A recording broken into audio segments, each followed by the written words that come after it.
বিষয়ে আলোচনার জন্য আমাদের সঙ্গে যুক্ত হয়েছেন টেলিকম খাত বিশ্লেষক রাশেদ মেহেদী। জনাব রাশেদ মেহেদী, আপনাকে এ সময়ের বাণিজ্যে স্বাগত জানাচ্ছি। ধন্যবাদ। আমরা আমাদের সহকর্মীদের প্রতিবেদনে যেমনটি দেখলাম যে সিম কর ৩০০ টাকার যে সিম কর সেটি প্রত্যাহার করা হয়েছে, তারপরও ডাটা প্যাকেজে গ্রাহকের যে স্বস্তি পাওয়ার কথা ছিল সেটা পাওয়া যাচ্ছে না। এক্ষেত্রে কি করা উচিত বা কেন পাওয়া যাচ্ছে না, আপনার কি মনে হয়? আপনাকে বলি, এবার শুধু সিম ট্যাক্স যে ৩০০ টাকা প্রত্যাহার করা হয়েছে, যেটা ফ্ল্যাট ছিল তা না। মোবাইল অপারেটরদের যে সোর্স ট্যাক্স সেখান থেকে কিন্তু 12 থেকে আপনার 10% করা হয়েছে। এছাড়া তাদের যে টার্ন ওভার ট্যাক্স ছিল সেটাও কিন্তু 2 থেকে 1.5% করা হয়েছে। ফলে অনেকগুলো জায়গায় কিন্তু তারা সুবিধাটা পেয়েছেন।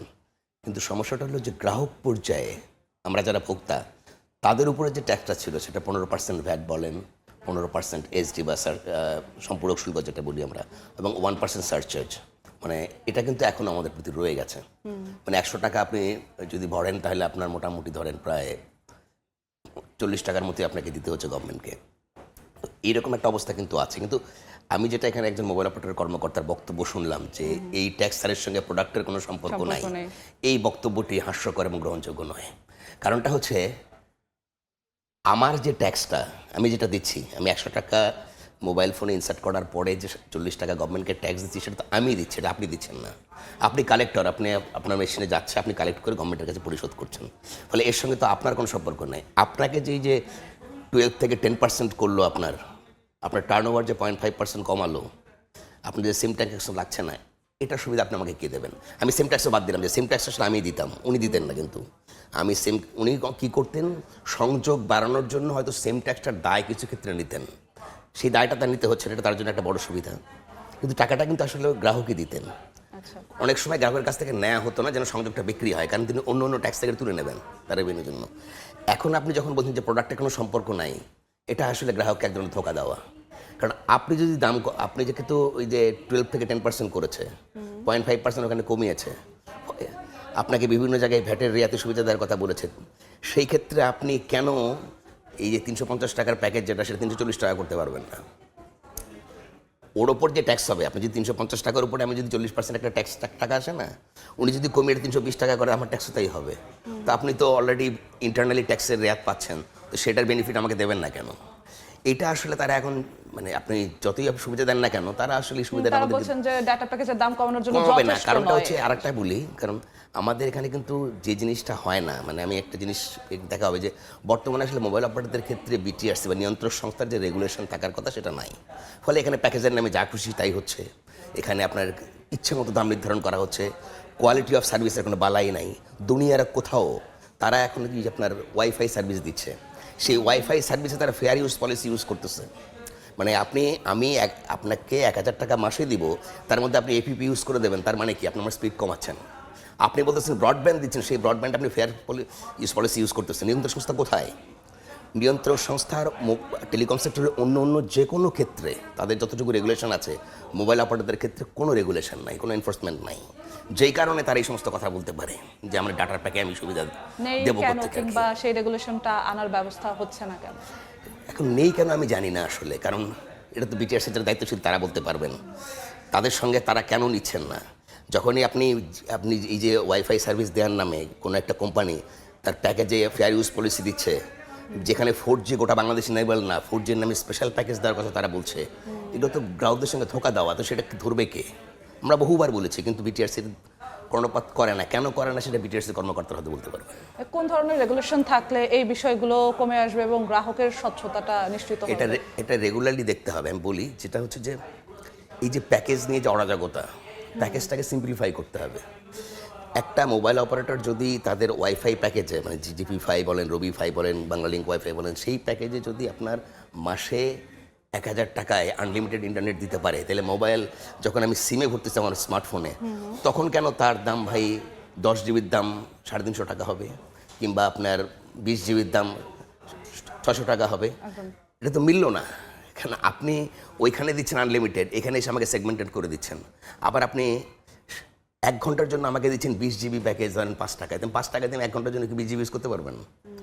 আপনি 24 ঘন্টার জন্য দিচ্ছেন আপনি হচ্ছে 60 জিবি প্যাকেজ 100 টাকায়। আপনি 100 টাকা দিয়ে 60 জিবি নিয়ে কী করবো? 1 ঘন্টা ইউজ করা যায়? এগুলো হচ্ছে এক ধরনের মানে কৌশল।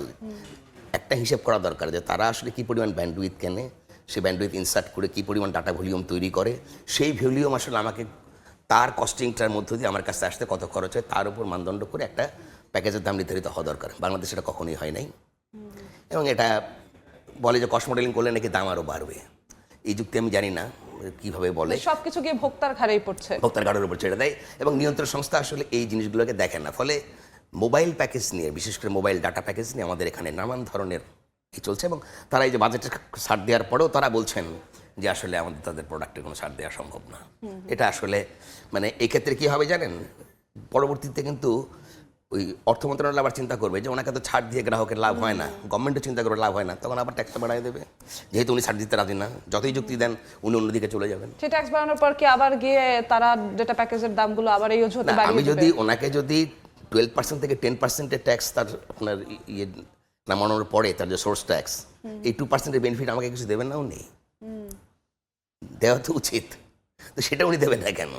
আর আপনি যে 39% ট্যাক্স যেটা আমি দিচ্ছি ভাই, 15% করে যাচ্ছে, তো ওইটা তো আমি দিচ্ছি, এটা তো আপনি দিচ্ছেন না, আপনি তো কালেক্ট করে জমা দিচ্ছেন, তা আপনার কমাতে সমস্যা কোথায়? একদম। আমরা একটু স্মার্টফোনের দিকে আসতে চাই। স্মার্টফোনের কাঁচামালে কর কমানো হয়েছে, ভ্যাট সুবিধার মেয়াদও বাড়ানো হয়েছে, তারপরও ফোনের দাম কেন বাড়ছে এমন একটি প্রশ্নের বিষয় যদি বলি, তাহলে এটা কি শুধু চিপসেটের দাম বাড়ছে এই জন্য, নাকি অন্য কোনো কারণও আছে যে কারণে স্মার্টফোনের দাম বাড়ছে? এটা চিপসেটের দাম বাড়ছে, এটা সত্য, কারণ গত প্রায় 2-2.5 বছর আফটার কোভিড থেকে কিন্তু চিপসেটের দাম বাড়ছে, এবং বিশেষ করে 2023 সালের পরে যখন এআই অনেকগুলো প্ল্যাটফর্ম তাদের খুব দ্রুত সার্ভিস দেওয়া শুরু করলো, তো সেখানে হিউজ পরিমাণ সিপিইউ জিপিইউ লাগে, বেসিক্যালি জিপিইউ লাগে, যেটাকে আমরা গ্রাফিক্স প্রসেসর ইউনিট বলি, এবং সেন্ট্রাল প্রসেসর ইউনিট, এই দুটোর জন্যই কিন্তু বিপুল পরিমাণে চিপসেটের প্রয়োজন হয়। এবং আপনি দেখবেন চিপসেটের দাম বাড়ার কারণে কিন্তু আমাদের র্যান্ডম অ্যাক্সেস মেমোরি, র্যামের দাম বেড়েছে, স্টোরেজের দাম বেড়েছে, অন্যগুলো সব কিছুই পার্টসগুলোর দাম বাড়ছে। কিন্তু একটা মজার ব্যাপার দেখেন, আমি যদি স্যামসাংয়ের কথা বলি, স্যামসাং ওয়ার্ল্ড ওয়াইড একটা ব্র্যান্ড, যে কিনা তার আগের ফ্ল্যাগশিপে যে হ্যান্ডসেটের দাম রেখেছিল $1500, পরের ফ্ল্যাগশিপে অর্থাৎ 2024 সালে যে হ্যান্ডসেটের দাম ছিল $1500, সেটা কিন্তু 2026 সালে এর সাথে দাম হলো $1350। ও কমালো কেমন $50?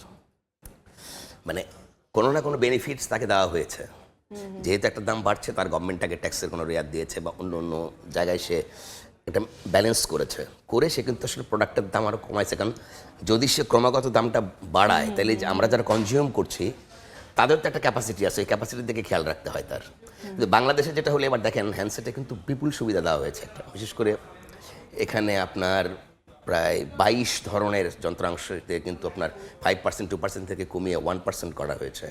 আপনার 2030 সাল পর্যন্ত সমস্ত ভ্যাট মাফ করা হয়েছে, 2030 সাল পর্যন্ত অন্য তারা যে রেয়াতগুলো পেতেন সেটাও বাড়ানো হয়েছে। ফলে হ্যান্ডসেট উৎপাদনে আপনি তো একটা বড় সুবিধা পেয়েছেন।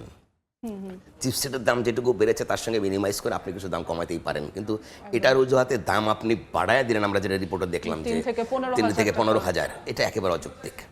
এখানে একটা কেন দাম বাড়ে যান, বাংলাদেশে একটা বড় সমস্যা আছে, সেটা হচ্ছে যে আমাদের বাংলাদেশে কিন্তু বৈধভাবে উৎপাদিত হ্যান্ডসেটের চেয়ে মানে ইল্লিগেলি চোরাপথে যে সমস্ত হ্যান্ডসেট বাজারে আসে তার মার্কেটটা অনেক বড়, এবং যারা আবার বৈধভাবে হ্যান্ডসেট উৎপাদন করেন তাদেরও কোনো কোনো একটা অংশ কিন্তু এই অবৈধ পথে হ্যান্ডসেট আমদানি করেন গোপনে। এরকম একটা ব্যাপার কিন্তু আছে, এটা ওপেন সিক্রেট, অনেকেই জানে, আমার ধারণা নিয়ন্ত্রণ সংস্থা অনেকেও জানেন। এবং যেই কারণে আসলে বৈধভাবে যেন দামটা যদি কমানো হয়, তাহলে গ্রে মার্কেটটা বন্ধ হয়ে যায়, বা এটার উপর চাপ, এই অবৈধ মার্কেটকে জিয়ে রাখার জন্যই আসলে বৈধ মার্কেটে যেন দাম না কমে, এই জন্য বিভিন্ন অজুহাত সৃষ্টি করা হয়। আমাদের বড় সমস্যাটা কিন্তু এখানে। আমরা একদম শেষের দিকে আছি, 30 সেকেন্ডের মধ্যে একটু বলবেন যে ভোক্তাদের জন্য যদি বাস্তবে স্বস্তি আনতে চায় তাহলে সরকারের পরবর্তী পদক্ষেপ কি হওয়া উচিত 30 সেকেন্ডে? আমি বলি যে এই মুহূর্তে টেলিযোগাযোগ খাতে এবং তথ্য প্রযুক্তি খাতে সরকার যে বাজেটটা দিয়েছেন, এটা নিঃসন্দেহে খুবই একটি ইতিবাচক বাজেট, একটি অভিমুখ যাত্রার বাজেট, যে যাত্রাটা আমরা শুরু করতে পারি।